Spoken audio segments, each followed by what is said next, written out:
二節啦。咁頭先啊，謝校長咧又分享到有 Happy School 啦。咁其實大家都知咧，我哋學生咧喺香港，如果講香港咧，喺全球好多嘅調查入邊咧，學生嘅學習能力咧，永遠都係前三甲嘅。就有時咧可能排第一、排第二，係啦，即係不相伯仲。但係有時調查到學生嘅開心程度咧，永遠都係好低得分嘅。有時可能我哋都包辦咗最後嗰幾名。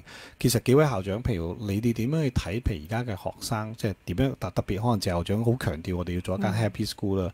咁我陣間都採訪下3位校長對 Happy School 或者 Happy Learning 嘅睇法。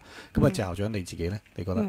其實咧 Happy 咧，正如我頭先講啦，係一個即係情緒嘅形容詞啦。即係如果你冇呢一個正面嘅情緒咧，其實你好多唔好講淨係學啦，係好多動力啊去做嘢你都冇。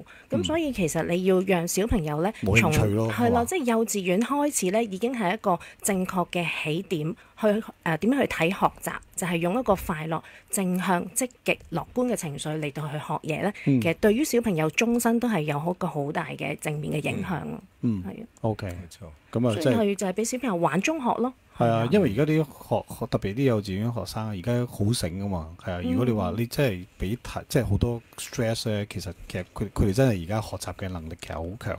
但係如果你話個營造嘅環境唔好咧，其實有好多會逃避翻學啊。即係有啲學生唔翻學病啊、詐病啊，最經常嘅例子係啊。即係有時從呢個指標上面，其實已經可以睇得出究竟呢間學校係令到學生係中意翻學。我覺得幼稚園係最緊要嘅。早啲識嘅謝校長就好咯。我都仲記得我有翻幼稚園，我記得我翻幼稚園嘅前幾日，我喊到真係喊阿媽都唔認得啊！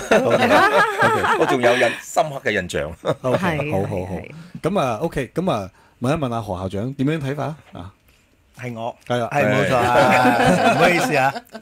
咁咧就 Happy School 咧就梗係固然好好啦，學習中係應該要愉快嘅，係嘛？如果你話學習到即係喊苦喊忽啊，拿住支藤條去叉住打住咁樣去學習就好痛苦嘅。咁但係咧喺中學嚟講咧，即係佢始終一個學生，佢已經經歷過幼稚園、小學咧，相對嚟講我哋就唔會係單係講話即係要開心咁簡單，反而就係話咧，我哋上到嚟嘅時候，見到好多同學咧，佢哋好冇自信心，即係缺乏自信，好缺乏自信。咁所以喺中學裏邊咧，反而我哋係要強調係要幫佢重新建立翻自信心，呢個亦都好重要。因為你有人有自信心，你自然可以去表達自己，你肯嘗試去做一啲你覺得未做過嘅嘢。學習嘅過程你一定要試，你唔試你點學習啲新嘅嘢咧？咁但係問題好多時，如果學生佢冇自信的話咧，佢就唔去學。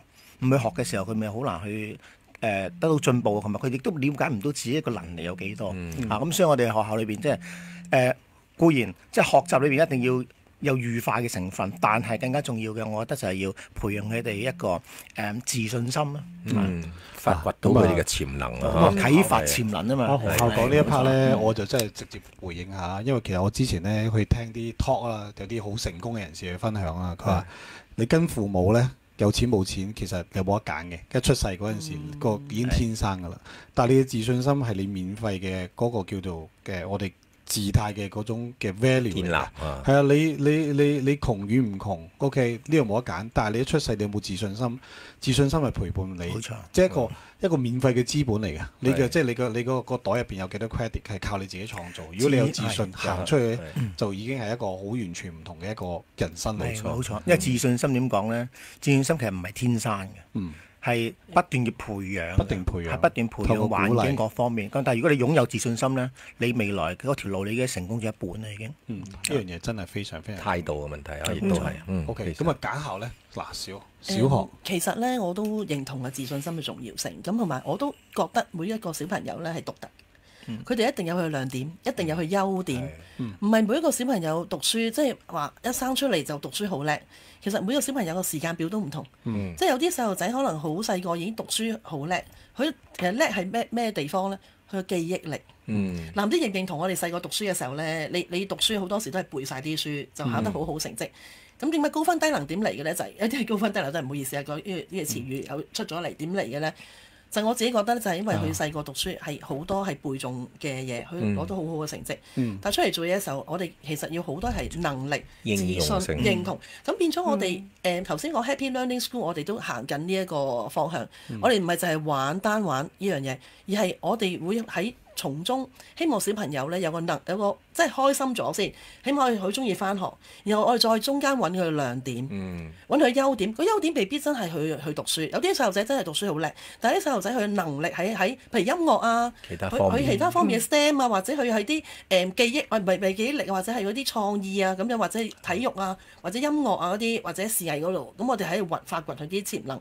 好多時咧調翻轉，當你揾到佢個亮點，好得意，好似點咗隻蠟燭咁，一點着咗，啲火就燃燒晒全部，佢有自信心翻咗嚟，佢讀書會叻翻。即係我哋見到好多呢啲例子，咁所以我哋喺呢幾年呢，我哋其實呢着重係揾小朋友個亮點，喺活動中揾佢亮點。咁我哋係普通一間津校啦，但係我哋好多特色嘅課程。因為有呢啲特色課程呢，所以我就要有好多特色嘅地方。我哋學校呢就好多唔同嘅建設喺裏邊，我有飛航室啊，有影藝室啊咁樣，或者有新嘅創科生態園啊咁樣，係幫小朋友去有唔同嘅課程裏邊呢。然後小朋友呢就揾佢個亮點出嚟，細路仔中意翻學。然後老師喺側邊揾佢個亮點。我哋除咗係佢嘅成績 academic 之外呢，佢嘅能力呢評估我哋有埋俾埋家長嘅。咁家長就知佢個小朋友係邊啲能力得，邊啲唔得。同埋過程中好多活動，佢哋佢哋會有溝通能力啦。我哋培養同理心啦、感恩啦、孝順呢啲價值觀都好重要。仲有而家小朋友全部屋企都係公主王子，翻到嚟學校咁多公主王子點搞啊？但係唔得，嗰啲公主王子全部都係玻璃心。點解細路仔而家你見到點解而家細路仔同我哋細個唔同嘅？唔關佢哋事㗎，我哋成日怨即係話點解細路仔而家咁渣㗎？即係抗打能力比較低啲。其實係你點樣養，即係點樣去培育佢，其實好重要。家長冇辦法，你全部係公主王子喺屋企，乜都就晒佢。咁於是佢嘅心一定係玻璃心，好多都係嗱。變咗我哋學校咧都要同家長合作喺呢度即係家校合作好重要。點樣去培育個小朋友去即係強大自己咧，同埋個自信心啦，同埋抗逆力點樣嚟咧？呢啲學校都好重要去做咯。單係淨係讀書去係重要嗱，因為點解？